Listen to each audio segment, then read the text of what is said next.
Le aprecio mucho al diputado Juan Ramiro Robledo Ruiz, autor de esta iniciativa, que me haya aceptado esta entrevista. ¿Qué tal, diputado? ¿Cómo estás? Buenas tardes. Buenas tardes a todos quienes escuchan. Gracias a usted. A ver, diputado, dígame, ¿qué es lo que está planteando? ¿Por qué esta necesidad de tener los 4 ministros? ¿Tiene que ver porque de ganar Claudia Sheinbaum en diciembre, Morena tendrá su 4º ministro? Y aunque no lo tuviera, lo que estoy planteando es que se reglamente una laguna que hay en la ley del artículo 105 constitucional.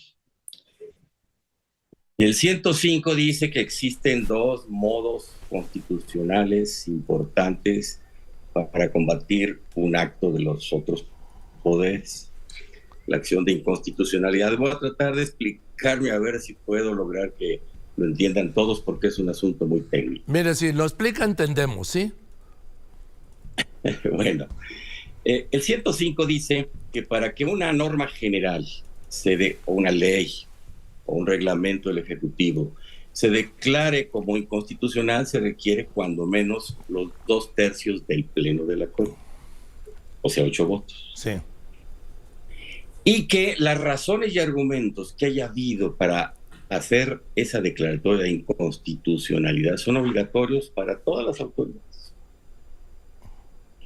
Pero no dice qué pasa si no se ajustan los 8 votos. En otros países se especifica qué pasa cuando una norma no se declara inconstitucional.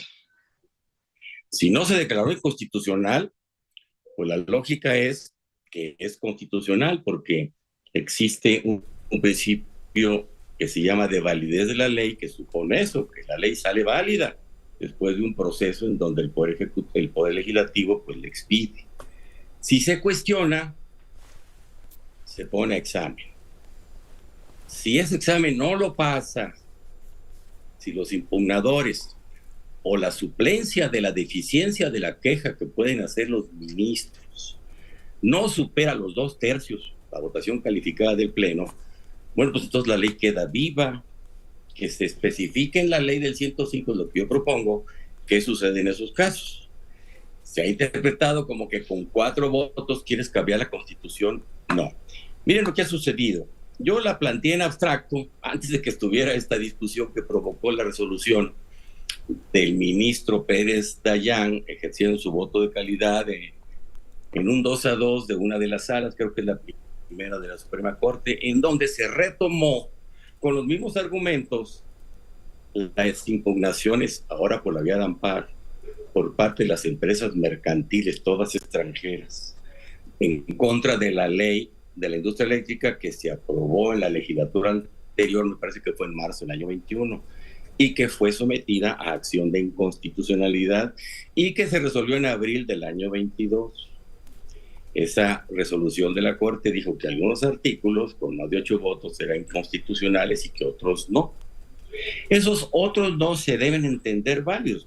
Sucede que los jueces de amparo, que a veces se arrogan muchas facultades que no les da la Constitución, admiten con los mismos argumentos que ya fueron reprobados en el Pleno de la Corte, demandas de amparo, conceden suspensiones con efectos generales, lo cual significa que se suspende la ley y eso no lo permite la Constitución. Y luego conceden el amparo también con efectos generales. Debe ir a un colegiado, la autoridad superior del juez de amparo. La Corte tiene la facultad de atraer pues, prácticamente cualquier asunto que le interese. Ahí está en la Constitución. Es el caso, entonces, lo que no pueden hacer 8 ministros, ahora lo hacen 2 ministros. O lo que no pueden hacer 8 ministros, ahora lo hace un juez de amparo. Entonces se trata de reglamentar eso, para bien de todos, hoy por unos, mañana por todos. No se trata de alterar nada. Esta es una iniciativa apenas para que se discuta en comisiones, luego en el Pleno y luego en la Corte seguramente, para que analice la propia Corte si esta modificación a la ley reglamentaria del 105 es constitucional o no. En mi opinión, pues no lo es. Lo que propongo es que se respete un principio de la lógica que dice que una cosa no puede ser y dejar de ser al mismo tiempo. Si no se declaró que es inconstitucional, ¿por qué va a considerarse todavía inconstitucional? O un principio jurídico que se enuncia y que lo sabe cualquier estudiante de primer año de leyes, que dice que quien puede lo más puede lo menos. Pues aquí es al revés, quien puede lo menos puede lo más. Ordenemos esto, de eso se trata. Pero pues la discusión política ha calentado el tema y bueno, pues ya está en los foros de toda la discusión. Las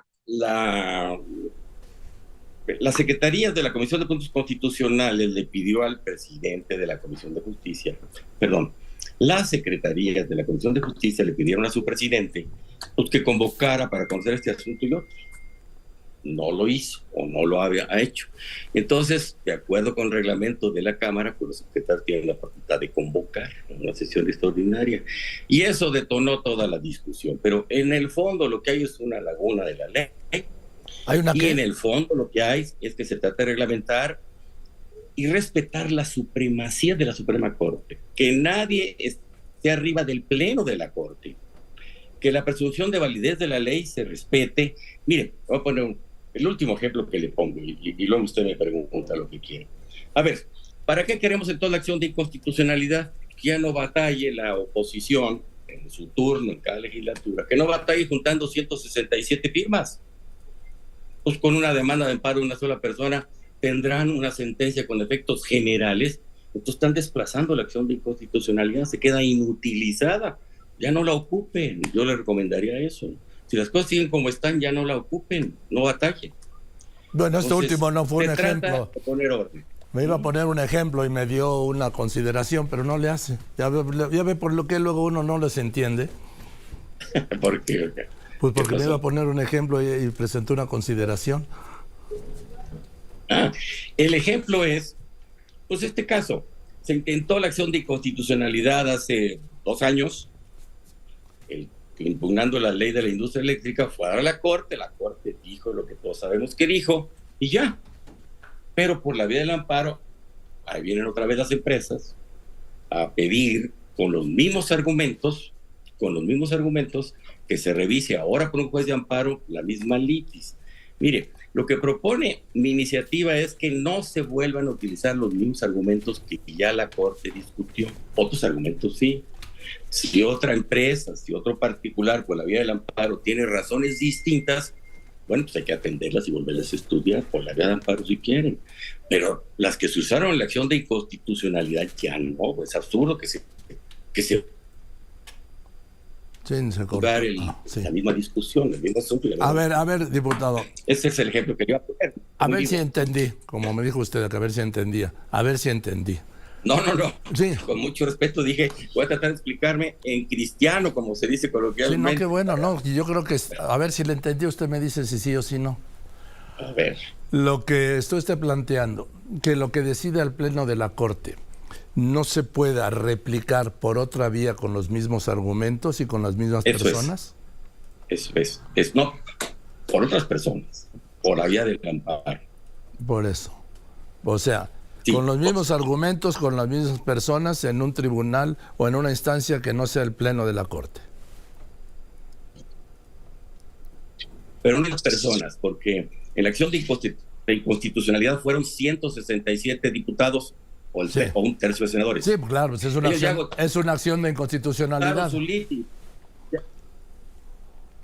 No, acá serían los mismos argumentos en la misma litis por otras personas que son ya en lo particular, en lo individual, pues una persona física o una empresa mercantil. Pero es el mismo litigio. Sí, pero vamos, tienen que ser otras personas porque no es una acción de inconstitucionalidad, sí, claro, que la Constitución señala cuáles son los requisitos. De eso se trata. En cuanto al número de Pero en todo caso vamos a discutirlo, o sea, aquí con un peligro, y convencemos a los panistas que siempre han sido muy de la opinión de preservar todo lo que tiene que ver con el Poder Judicial y en buena parte tienen razón. Diputado, dígame, pero esta es una modificación a una ley secundaria, ¿no? Así es. Entonces ya tienen los votos ustedes en Morena. Sí los tendríamos, pero va a ir a la Corte seguramente para que la Corte resuelva algo. Mire, en lo personal, y varios diputados o mujeres y hombres de esta legislatura, tenemos un paquete de iniciativas que no contradicen ni chocan con la propuesta del presidente, van paralelas a la propuesta del presidente de la reforma judicial. Algunas de ellas tienen que ver con el fondo de las cuestiones, con la interpretación judicial, porque asimismo el Poder Judicial con sus criterios se ha dado más atribuciones. Por ejemplo, la Constitución dice que cuando se impone una ley no se puede conceder la suspensión con efectos generales. Ni siquiera lo puede hacer la Corte en acción de inconstitucionalidad, pero un juez sí lo hace. Están pasando por encima de la Constitución. Entonces, insisto, no sé si haya señal todavía, conmigo se fue. No, ya me quedó claro lo que usted quería decir y se lo aprecio mucho. Gracias por contestarme. Bueno, pues gracias. Y le mando un saludo. Buenas tardes. Buenas tardes, el diputado Juan Ramiro Robledo Ruiz, diputado de Morena. Y voy a unos anuncios y después de los anuncios.